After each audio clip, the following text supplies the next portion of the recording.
Protein adalah salah satu makronutrien utama yang sangat penting bagi tubuh manusia. Nutrisi ini berperan dalam pembentukan dan perbaikan jaringan, produksi enzim dan hormon, serta mendukung sistem kekebalan tubuh. Kekurangan protein dapat menyebabkan berbagai gangguan kesehatan, mulai dari yang ringan hingga yang serius. Video ini akan membahas secara mendalam tentang 7 dampak utama yang terjadi pada tubuh jika mengalami defisiensi protein. 1. Kehilangan massa otot. Salah satu dampak utama dari kekurangan protein adalah hilangnya massa otot. Protein berperan dalam sintesis otot dan pemeliharaannya. Ketika tubuh tidak mendapatkan cukup protein, ia akan mulai menggunakan cadangan protein dari otot untuk memenuhi kebutuhan esensial lainnya. Hal ini menyebabkan penyusutan otot, yang dapat mengurangi kekuatan fisik dan daya tahan tubuh, terutama pada orang tua dan individu yang aktif secara fisik. Selain itu, kehilangan massa otot juga dapat menyebabkan kelemahan, mudah lelah, dan kesulitan dalam melakukan aktivitas fisik sehari-hari. Pada atlet atau individu yang rutin berolahraga, defisiensi protein bisa menghambat perkembangan otot dan pemulihan setelah latihan. Dalam jangka panjang, kehilangan massa otot dapat meningkatkan risiko cedera dan mengurangi kualitas hidup seseorang. 2. Sistem kekebalan tubuh melemah. Protein sangat penting dalam produksi antibodi dan sel darah putih yang bertugas melawan infeksi. Jika asupan protein tidak mencukupi, tubuh akan kesulitan dalam memproduksi sel-sel imun yang cukup, sehingga meningkatkan risiko infeksi dan penyakit. Orang yang mengalami kekurangan protein lebih rentan terhadap penyakit seperti flu, infeksi bakteri, dan bahkan penyembuhan luka yang lebih lama. Sistem imun yang lemah juga dapat memperpanjang durasi sakit dan meningkatkan kemungkinan terkena penyakit kronis.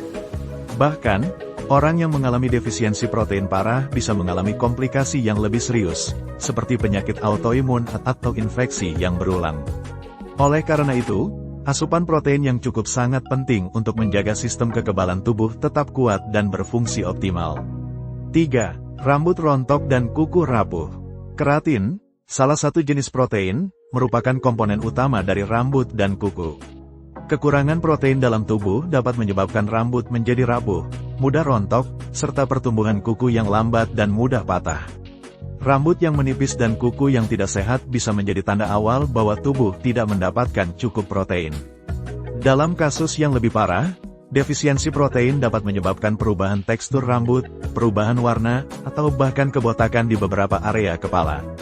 Kuku yang rapuh dan mudah patah juga bisa menjadi indikasi bahwa tubuh sedang mengalami kekurangan nutrisi penting.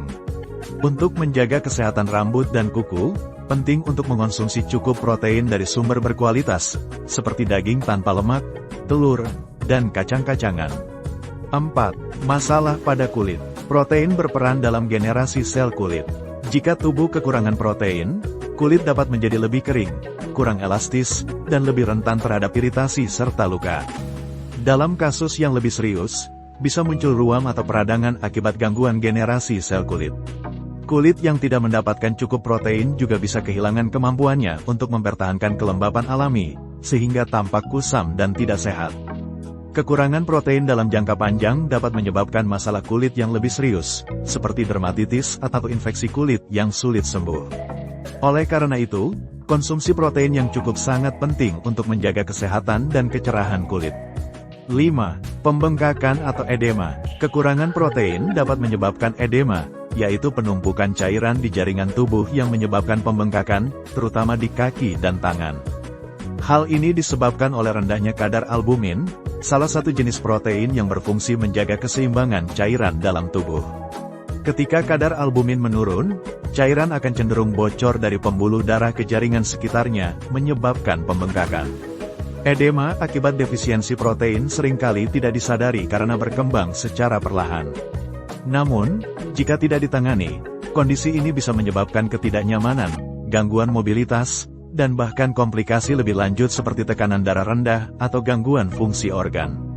Untuk mencegah edema, penting untuk mengonsumsi protein dalam jumlah yang cukup dan seimbang.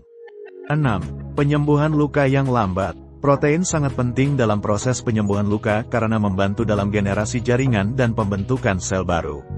Jika tubuh kekurangan protein, penyembuhan luka dapat menjadi lebih lambat, sehingga meningkatkan risiko infeksi dan komplikasi lebih lanjut. Luka kecil seperti goresan atau luka bakar ringan mungkin memerlukan waktu lebih lama untuk sembuh, dan luka yang lebih besar bisa mengalami infeksi yang lebih serius. Ini sangat penting bagi individu yang memiliki kondisi kesehatan tertentu, seperti diabetes, yang sudah rentan terhadap penyembuhan luka yang lambat. Dengan konsumsi protein yang cukup, tubuh dapat lebih cepat dalam memperbaiki jaringan yang rusak dan mencegah komplikasi yang berbahaya. 7. Nafsu makan yang berlebihan. Kekurangan protein dapat menyebabkan meningkatnya rasa lapar dan nafsu makan yang tidak terkendali. Hal ini karena tubuh akan terus mengirim sinyal untuk mencari sumber protein, yang seringkali diinterpretasikan sebagai keinginan untuk makan lebih banyak, terutama makanan tinggi karbohidrat dan lemak. Akibatnya, seseorang bisa mengalami kenaikan berat badan yang tidak sehat. Nafsu makan yang berlebihan akibat kekurangan protein bisa menyebabkan pola makan yang tidak seimbang, di mana seseorang lebih cenderung mengonsumsi makanan olahan atau tinggi gula. Hal ini dapat meningkatkan risiko obesitas, diabetes, dan masalah metabolisme lainnya. Oleh karena itu, memastikan asupan protein yang cukup dalam pola makan sehari-hari sangat penting untuk mengontrol nafsu makan dan menjaga berat badan yang sehat.